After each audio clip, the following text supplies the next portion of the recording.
পরিবর্তন news channel, আপনার কণ্ঠ আপনার পছন্দ। নমস্কার, পরিবর্তন নিউজ চ্যানেল আপনার স্বাগত আছে।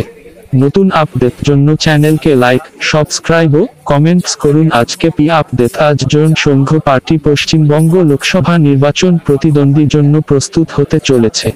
মূল উদ্দেশ্য উচ্চ শিক্ষা সম্পূর্ণ বিনামূল্যে, শিক্ষা ব্যবস্থাকে আন্তর্জাতিক স্তরে উন্নয়ন, নারী সুরক্ষা, বিনামূল্যে স্বাস্থ্য পরিষেবা, মহিলা স্বনির্ভর হস্তশিল্প, কুটির শিল্প বিনামূল্যে প্রশিক্ষণ, যেটা দলবদল প্রার্থীকে আইনমাফিক কঠোরভাবে নিষিদ্ধকরণ সহ 20 ঘোষণাপত্রকে বাস্তবায়ন করার জন্য সংসদ ভবনের আইন তৈরি করার জন্য লোকসভা নির্বাচনে অংশগ্রহণ করতে প্রস্তুত হলেন। আদিবাসী এবং দলিত সমাজের সমর্থন পেয়ে 4 প্রার্থীদের নাম ঘোষণা করেন। সবাইকে শিক্ষা, স্বাস্থ্য, রোজগার সহ সবাইকে সম্মানিত জীবন অধিকার নিয়ে জনগণের পাশে প্রস্তুত হতে চলেছে। শ্যামাপ্রসাদ মুখার্জি, পণ্ডিত দীনদয়াল উপাধ্যায় বিচারধারাকে এগিয়ে নিয়ে যাওয়ার পথ চলা শুরু করেন। পার্টি চিহ্নিত প্রতীক জন্য অপেক্ষায়, তারপর নির্বাচন ময়দানে খেলা শুরু। উপস্থিত ছিলেন, প্রেস বার্তা করেন বুলা অধিকারী, প্রার্থী ব্যারাকপুর; রাজা বীরবাস বিশ্বাস, অর্গানাইজেশন মহাসচিব পশ্চিমবঙ্গ; রাজকুমার মিশ্রা, রাজ্য মহাসচিব; যুধিষ্ঠির মাহাতো।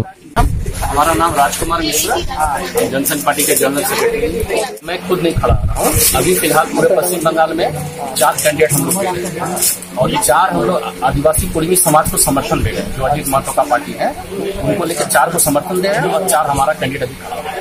15 में 2 नॉर्थ कलकत्ता में दे रहे हैं, आपको मालदा में, मालदा ईस्ट। देखिए, हम लोग सिर्फ इनका विचार लेकर नहीं चाहते। एक्चुअली क्या है कि जनसंघ पार्टी ही मुख्य पार्टी था श्यामाप्रसाद मुखर्जी का। भाजपा तो बाद में तैयारी हुआ था जनता दल से निकल करके, ठीक है ना। उसके बाद क्या है कि ये लोग अभी श्यामाप्रसाद मुखर्जी और मुखर्जी और जयेंद्र उपाध्याय के जो विचारधारा है उनसे ये लोग अलग हो गए। तो हम लोग इनकी विचारधारा को लेकर चलते, जिसमें पहले से बोला गया था कि हम लोग का संविधान में भी है एजुकेशन, हेल्थ फ्री, हर एक को मिनिमम रोजगार। और हम लोग ने कोई धर्म बोल के चीज नहीं था। धर्म का आधार पर कोई भी मिलावट नहीं था, जो कि भाजपा ने भी किया हुआ है। SC ST से, अल्पसंख्यक से, ये सब हम लोग का जनसंघ में नहीं है। तो उनका विचारधारा, हम लोग का विचारधारा भी अलग है। मिले कि किसको करेंगे, जो हमारी विचारधारा से मिलेंगे, जो हमारे एजेंडा को मानेंगे, हम उनको देंगे। हम किसी पार्टी को नहीं दे रहे, हम उस व्यक्ति को देंगे जो हमारे एजेंडा को मानेगा, चाहे वो किसी बैनर के अंदर हो। अगर वो समाज का भलाई करता तो जरूर देंगे। लेट नहीं हुआ, हम लोग पहले से तैयारी कर रहे हैं। और हमने क्या कहा कि विचारधारा सबका मैच नहीं कर रहा है। तक विचारधारा मैच नहीं करेगा, लेके चलना मुश्किल है। हम लोग ने डिस्ट्रिक्ट फर्स्ट फ्लोर, लाल बाजार, कलकत्ता 7।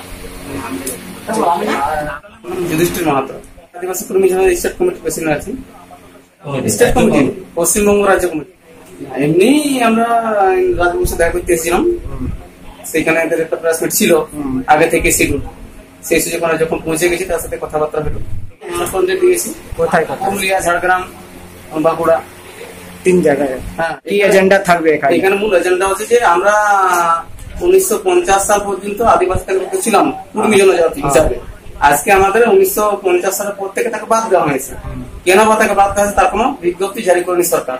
আজও পর্যন্ত বিভিন্ন জায়গায় আমরা মিটিং, মিছিল, আন্দোলন করেছি। অনেক রেল টেকা, ডচ টেকা, জিটা, বিভিন্ন আন্দোলন আমরা করেছি এর আগে, কিন্তু কোনো সুরা হয়নি। তার জন্য আমরা এই ভোটের ময়দান নেমেছি। আমরা লোকসভায় প্রার্থী দিয়েছি। আমরা আশা করি আমরা জিতবো এবং আমাদের কথাটা আমরা লোকসভায় বিভিন্ন আন্দোলন করেছি। আমরা গত 10ই মার্চ যেখানে আমরা 20 লক্ষ লোকের গ্যাদারিং করেছিলাম পুরুলিয়ার মাঠে, 20 লক্ষ লোকের গ্যাদারিং বিভিন্ন জায়গায়। রেল টাকা 5 দিন করেছি আমরা পুরুলিয়াতে।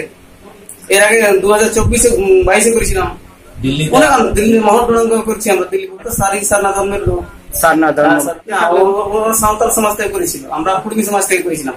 কুড়ি সমাজই তো এখানে ছিল। কুর্মী সমাজ ছিলাম তো, হ্যাঁ, আমাদের এখানে ছিল। কলকাতা আন্দোলন করেছিলাম, ছিলাম আমি।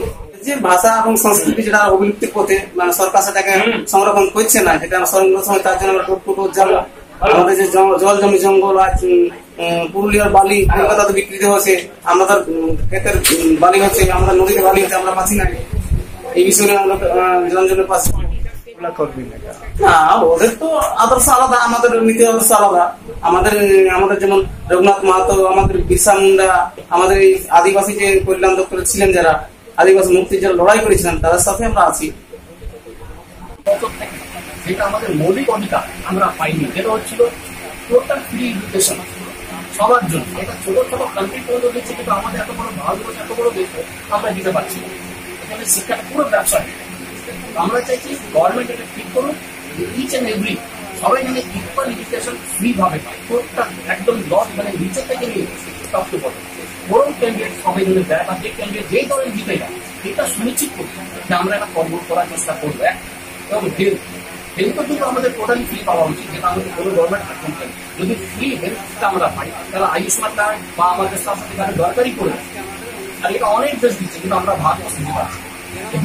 দ্বিতীয় হচ্ছে একটা মিনিমাম রোজগার, যেটা আইন করা হয়েছে কিন্তু এখনো ওটাকে চালু করা হয়নি, যেটা মিনিমাম রোজগার হয়ে যাবে।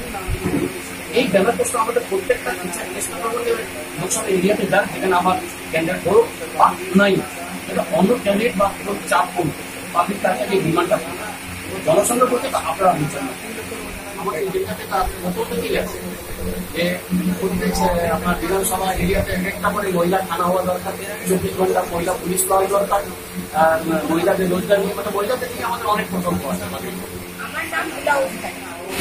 মানুষের কাছে মানুষের অধিকার মানে রাজনীতি বলতে আমি রাজনীতি ক্ষমতা বলছি না, আমি এই রাজনীতি মানে দায়িত্ব। আমি এই মানে লোকসভা মানে লোকসভার তাদের কাছে আমার দায়িত্ব, তাদের যে অধিকার সেটা নিয়ে আমি লড়াইতে নাম। আমার প্রতিদ্বন্দ্বিতা যে বলতে যেটা সেই হচ্ছে যে প্রতিদ্বন্দ্বিতা চলে ক্ষমতা দখলের যে লড়াই আমরা সেটা করতে আসি। আমরা দেশের যদি মানুষকে জানাতে চাই আপনার কি অধিকার পাওয়া উচিত ছিল কি পাননি, আমরা সেটাই জানাতে চাই। যদি প্রত্যেকটা স্বাধীন দেশে যে মৌলিক